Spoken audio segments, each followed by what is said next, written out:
শুভ সকাল আমার প্রিয় বন্ধুরা, কেমন আছেন সবাই? আশা করছি সকলে খুব ভালো আছেন। আর আপনাদের ভালোবাসা ও আশীর্বাদে আমরাও বেশ আছি। এখন বাজে সকাল ওই 7টার মতো। আর এখন থেকে আমি আমার ব্লগটা স্টার্ট করলাম।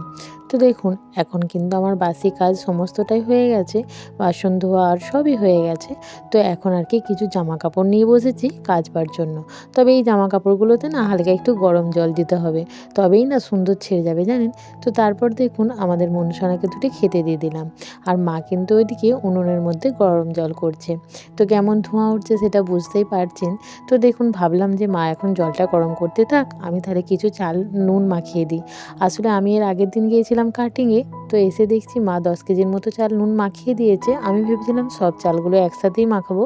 যেহেতু মা কালকে 10 কেজি চাল নুন মাখিয়েছে, সেই তো ছাদে বসতে হবে, একটা মানুষ তো চায়, নাহলে বাকিতে সমস্ত চালই খেয়ে নেবে। তো সেই জন্যই ভাবলাম সকালে আরও বাকিগুলো নুন মাখিয়ে দিই, তাহলে একসাথেই চালটা শুকিয়ে যাবে।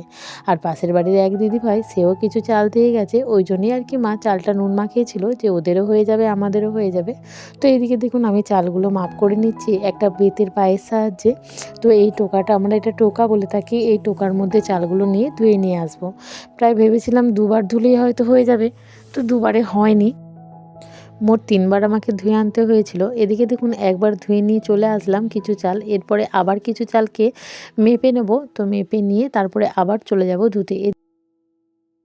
হ্যাঁ বন্ধুরা, আপনাদের সাথে একটু কথা বলি। আমার ভিডিওগুলো আপনাদের কেমন লাগছে? তো সেটা যদি আপনাদের ভালো লেগে থাকে, অবশ্যই একটু লাইক কমেন্ট করে জানাবেন। আপনাদের ভালোবাসাতে পারি আমি অনেক দূরে এগিয়ে যেতে। আর যারা আমার পুরনো বন্ধু হয়ে পাশে আছেন, তাদেরকে অসংখ্য ধন্যবাদ। আর যারা আমার নতুন বন্ধু, তাদের কাছে অনুরোধ রইল আমার পাশে থেকে আমাকে ভালোবাসা দিয়ে অনেক দূর এগিয়ে নিয়ে যেতে। তো এদিকে বাকিগুলোও ধুয়ে নিয়ে চলে এসেছি, আর যে দুটি আছে সেইগুলো নিয়ে চলে যাব। তো একসাথে সবগুলোকে নুন মাখিয়ে নেব।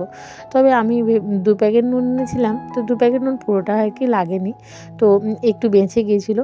তো যাক, তারপরে না এইটার নুন মাখিয়ে নিয়ে অনেকক্ষণ জলের মধ্যে না আমরা ভিজাতে দিই, প্রায় একটা বালতির বালতির মতো, মানে অর্ধেকটা জল ওই চালের মধ্যে খাইয়ে নিই। অনেকেই বলে যে এইভাবে কেন নোনাস, জানি না মানে এইভাবে কেন নুন মাখাস, তবে আমরা এইভাবেই নুন মাখাতে একটু বেশি পছন্দ করি, মনে হয় যেন মুড়িটা একটু ভালো হয়। তো যাক, তারপরে দেখুন সমস্ত চালগুলো একসাথে নিয়ে আমি এখন নুনটা মাখিয়ে নিচ্ছি। এদিকে মায়ের জল গরম করাও হয়ে গেছে, তাই ভাবলাম নুনটা মাখিয়ে জল দিয়ে এখন কিন্তু রেখে দেবো। তো তারপর জামা কাপড়গুলো মাখিয়ে নিয়ে আবার বার দুয়েক আর কি উল্টে পাল্টে নেব। এখন দেখুন ওগুলো নুন মাখিয়ে জল দিয়ে পুরো ভিজিয়ে দিয়েছি। তো তারপরে আমি এখন চলে এসেছি গরম জল দিয়ে এগুলো মাখানোর জন্য। এদিকে মা ওখানে জলটা গরম করে দিয়ে বসে আছে। আসলে মায়ের শরীরটা একদমই ভালো যাচ্ছে না। তো যাক, তারপরে দেখুন আমি জামা কাপড়গুলো সমস্তটাই মাখিয়ে নেব। আর মা তারপরে মায়ের গায়ের ওই কালো চাদরটাও কিন্তু আমাকে দিয়ে দিয়েছিল, এই যে আমার হাতে আছে।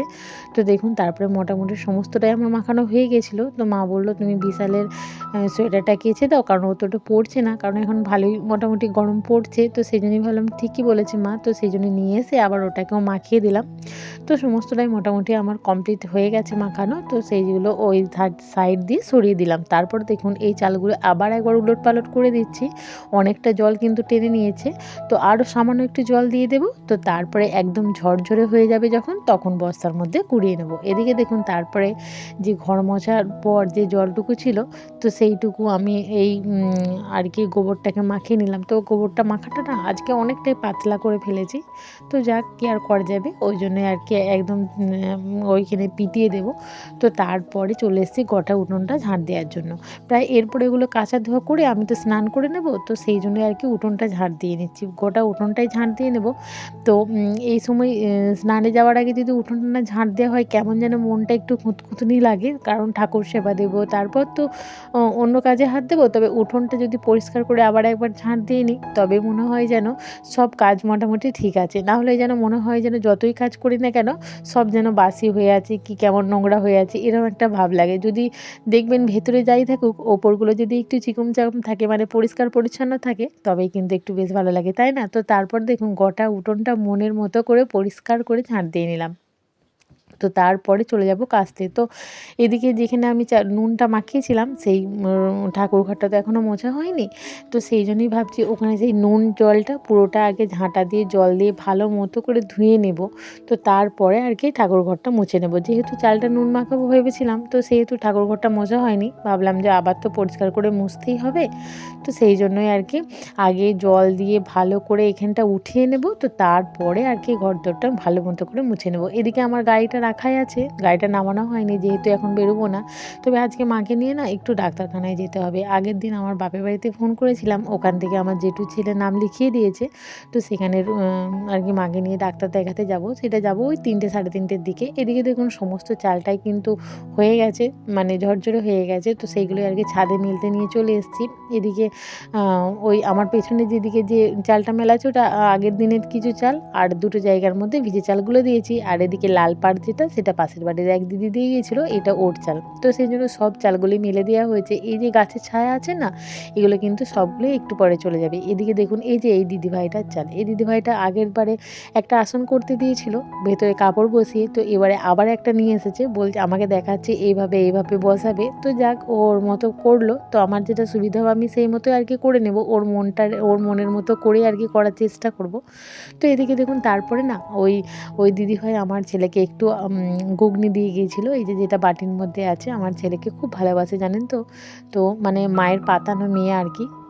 তো দিদিভাই, তো এইদিকে দেখুন আমার ছেলেকে একবার চালের কাছে বস করিয়ে রেখেছিলাম, তারপরে মুড়ি টুড়ি বেড়ে নিয়েছিলাম। তো ছেলেকে বললাম বাবা তুমি খেয়ে নেবে এসো। এদিকে আমার এক ননদ এসেছে পাশের বাড়ি, তো ননদ আবার আমার ছেলেকে একটা চপ দিয়ে গেছে। সেজন্যই ভাবলাম আর যান মুড়ি খাবার কিছু করব না, নাহলে হয়তো আমাকে মুড়ি খাবার কিছু করতে হতো, যেহেতু অনেকটাই হয়ে গেছে, বিশেষ করে ছেলের খাবারটা হয়ে গেছে, সেহেতু আর না করলেও চলে যাবে, আমরা মেয়েরা ওই যেমন তেমন করে খেয়ে নেব। তবে এই নিয়েই খেয়েছিলাম তো কিছু কিছু নিয়ে। এদিকে দেখুন মাকে নিয়ে যেহেতু ডাক্তার দেখাতে যাব, মা সমস্ত কাগজপত্রগুলো আর কি রেডি করে নিচ্ছে, যে ডক্টরকে তো দেখাতে হবে, তো সেই জন্যই আর কি সমস্তটা ব্যাগের মধ্যে ঠিকঠাক করে নিয়েছে। তো তারপর আমরা এখন বেরিয়ে পড়েছি ওই ডাক্তারখানায় যাব বলে। তো তার মধ্যে দুপুরের খাওয়া আপনাদের সাথে আর কিছুই শেয়ার করিনি, কারণ একটু ব্যস্ততার মধ্যেই ছিলাম, যেহেতু একটু তাড়াতাড়ি বেরোনোর ছিল। এদিকে ছেলে চলে গেছে পড়তে, আর আমরাও এখন বেরিয়ে যাব, ঘরের মধ্যে চাবি টাবি দিয়েই বেরিয়ে যাব, কারণ বাড়িতে তো কেউ নেই। তো তারপরে আর কি আমরা বেরিয়ে যাব। তো ওই পাশের বাড়ির যে ননদ এসেছে, ওকে বলেছিলাম যে আমার ছেলেটাকে একটু দেখবেন, কারণ আমাদের আসতে কতটা দেরি হবে তা তো জানি না, কারণ ডক্টরের কাছে যাব, ডক্টর কখন ঢুকবে সবটাই তো তার উপর নির্ভর করে।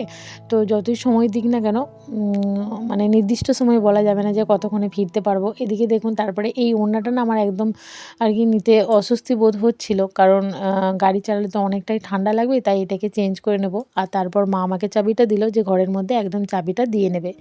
এদিকে হেলমেটটা নিতে ভুলে গিয়েছিলাম। হেলমেটটা যখন নিয়ে আসি, তো তখন দেখছি প্রচুর পরিমাণে হেলমেটটা না কেমন একটু নোংরা টোংরা হয়ে গেছে। তো সেই জন্যই হালকা জল দিয়ে ভিজিয়ে দিয়ে একটু শুকনো কাপড় দিয়ে পরিষ্কার করে নেবো। আর মা না দাঁড়িয়ে থাকতে পারছে না জানেন, যে দেখছে যে আমার বেরোতে দেরি হচ্ছে, ওই জন্য মা কিন্তু বসে পড়েছে। মানে এতটাই কষ্ট হচ্ছে, সোজা হয়ে দাঁড়াতে না অনেকটাই কষ্ট হয়। তো এদিকে দেখুন আমরা কিন্তু চলে এসেছি সেই ডক্টরখানায়, তবে এখনও কিন্তু খোলেনি জানেন, এখন বন্ধ আছে, কিন্তু বাজে প্রায় ওই 4:30 মতো, আর ডাক্তার আসার কথা আছে প্রায় ও 5টার মতো। তো সেই জন্যই আমরা এখন বসে আছি। তবে ডাক্তার প্রায় এসেছিলো জানেন 6টার দিকে, আমাদেরকে অনেকক্ষণ প্রায় 2 ঘন্টার মতো বসে থাকতে হয়েছে। আর বিশেষ করে মায়ের না প্রচণ্ড কষ্ট হচ্ছিলো একভাবে বসে থাকতে। এদিকে দেখুন আমাদের ডাক্তার দেখানো হয়ে গেছে, ওষুধ নিয়ে আমরা এখন বাড়ি ফিরবো। এখন বাজে প্রায় ওই 7টার মতো, প্রায় 7টা থেকে পৌনে 7টার মতো। তো চলুন এখন বাড়ির দিকে যাই। তো তারপর দেখুন বাড়ি চলে এসেছি। তো অনেকটা রাস্তা জার্নি করেছি, প্রায় ওই 38 কিলোমিটারের মতো। তো আজকের মতো ভিডিওটা এইখানেই শেষ করছি। দেখা হচ্ছে পরের দিন নতুন ভিডিওতে।